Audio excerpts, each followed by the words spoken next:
अजितदादा जिवंत आहे असं मी म्हणत नाही, असे अमोलदादा मेटकरी म्हणतात. बघा हा पूर्ण व्हिडिओ. विचारतो बरोबर, दादाची बॉडी कुठं होती? आमचे बरेच काही प्रश्न आहे.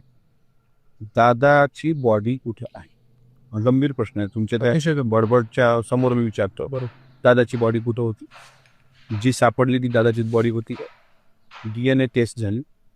माझ्या माहितीप्रमाणे 15 तास ते 20 तास DNA टेस्टला लागतात बरोबर. पुणे डॉक्टरला विचारा. 5 ते 7 तासात DNA टेस्ट झाली का? त्याच्यानंतर हातातले घड्याळ कुठे आहे? आणि दादाचा देवगिरीवरून निघाल्यानंतर विमानतळावर आणि विमानतळावरून विमानात बसण्यापर्यंतचा CCTV कुठे आहे? कोण ड्रायव्हर दादासोबत होतं?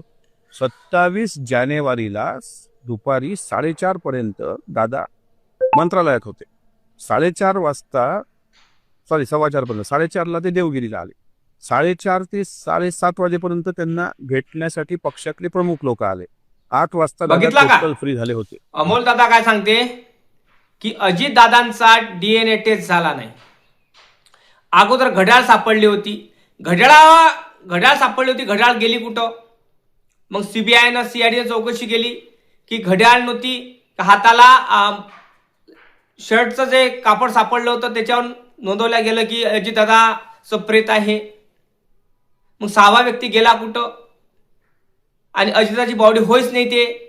म्हणजे अमोल मेटकरीच्या मनात किती प्रश्न निर्माण झालेले आहेत. तसे प्रश्न निर्माण महाराष्ट्रातल्या जनतेच्या मनात आहे, तसे अमोलदादांच्या पण मनात आहे दादा.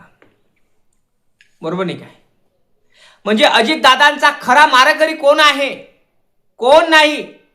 आणि ते पण अजून सांगत आहे की विमानाचा मालकानं 1-2 महिन्याच्या अगोदर विमानाचं इन्शुरन्स केलं होतं, विमा काढला होता. म्हणजे का काढला होता? विमान फुटणार म्हणून त्याला माहित होतं.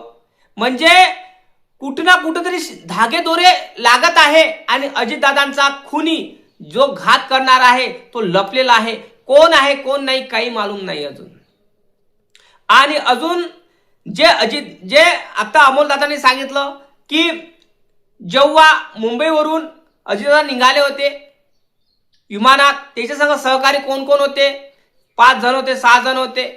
तर त्यांचा CCTV फुटेज का दाखवला नाही? त्यांचा CCTV फुटेज डिलीट केला की काय केला अजून अद्याप पता नाही. आणि जनतेच्या समोर उघड केलं नाही. म्हणजे काय गुड रहस्य आहे काही मालूम नाही दादा. म्हणजे अजितदादांचा घात झाला पण अपघात दाखवण्याचा प्रयत्न चालू आहे मला असं वाटते. नक्की कमेंट करून सांगा तुम्हाला असं वाटत असेल तर. कारण अमोल मेटकरी हे व्यक्ती अजितदादांसंग उठत बसत होते आणि अजितदादांच्या मुळेच ते एवढे मोठे माणसं झाले आणि त्यांच्या आशीर्वादामुळेच हे काहीतरी करून राहिले. आणि त्या कारणामुळे त्यांच्या मनात एक जिज्ञासा, एक प्रश्न निर्माण झालेला आहे की अजितदादांचा घात कसा झाला आणि कोणी केला? कुठलाही पक्षाचा नेता, कोणीही राजकारणातले लोक, फक्त कोणीही अजितदादांच्या निधनावर कोणीही टीका करून राहिले नाही, कोणी बोलून राहिले नाही, फक्त आक्षेप उचलून राहिले.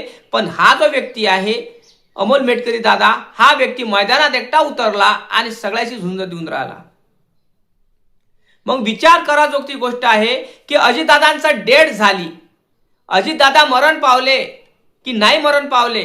6वा व्यक्ती कुठं आहे? तो नापत्ता झाला की जळला खाक झाला? कारण तुम्हालाही माहित आहे, कारण विमान पुरं जळून खाक झालं, त्याचा कोळसा झाला, फक्त टपरं राहिली होती. आणि तुम्ही सांगा मला, माणसं जळून खाक झाली तर झाली, त्याची जळले असे की तुम्हाला सांगू शकत नाही, ओळख निर्माण नाही झाली की बाबा हाच माणूस होय, हेच अजितदादा होय, हाच अमका माणूस आहे, टमका माणूस आहे. मग सांगा मला तुम्ही की अजितदादा खरंच मेले असेल का? कारण मग अजितदादा होय तर मग अजितदादाची बॉडी एवढी सुजली का, फुगली का? बरोबर नाही काय? अजितदादाची बॉडी एवढी सुजली का, फुगली का? मनात लय शंका आहे ना. आणि अमोल मेटकरी साहेबांच्या मनात शंका आहे आणि ह्या शंका महाराष्ट्रातल्या जनतेच्या पण मनात आहे. आणि हे गुड रहस्य शोधण्यासाठी हा शहनशाह, हा वाघ मैदानात निघाला आहे. आणि कितपर्यंत खरं आहे, कितपर्यंत खोटं आहे की अजितदादा जिवंत आहे की नाही? मग कारण ज्या दिवशीची घटना आहे, ज्या दिवशी घटना झाली त्या दिवशी ज्या विमानात 6 जण नोंदवल्या गेली होती की विमानात 6 जण गेली, मग 5च जण का आढळली? 6 व्यक्तीला का बेपत्ता केला, कोणी किडनॅप केलं का, तो जळला का, कोणा जनावराने नेलं का, त्याला स्थलांतर करून दुसऱ्या देशात पाठवलं? म्हणजे असं का होऊन राहिलं? काही समजून राहिलं नाही. जोपर्यंत 6वा व्यक्ती सापडणार नाही तोपर्यंत असं समजावं लागेल की अजितदादा जिवंत आहे. कारण जोपर्यंत अजितदादाचा खुनी सापडणार नाही, त्याचा घात करणारा सापडणार नाही, तोपर्यंत महाराष्ट्रातल्या जनतेला झोप लागणार नाही. कारण महाराष्ट्रातली जनता चिनबिन झालेली आहे आणि अजितदादांचं प्रेम, अजितदादांची आस लागलेली आहे की कधी परत येणार आणि कधीही आम्ही अजितदादांचा चेहरा बघू. कारण मेटकरे साहेबांचं म्हणणं असं आहे की अजितदादांची खरीच बॉडी होईल का ते? काय प्रूफ आहे तुमच्यापाशी? कारण तो डीएनए टेस्ट झाला, तो 3 ते 4 दिवस लागतो डीएनए टेस्ट करायला, पण तुम्ही डीएनए टेस्ट केला नाही आणि फक्त तुम्ही त्या कपड्यावरून नुसार समजवलं की भाई अजितदादाची बॉडी होईल.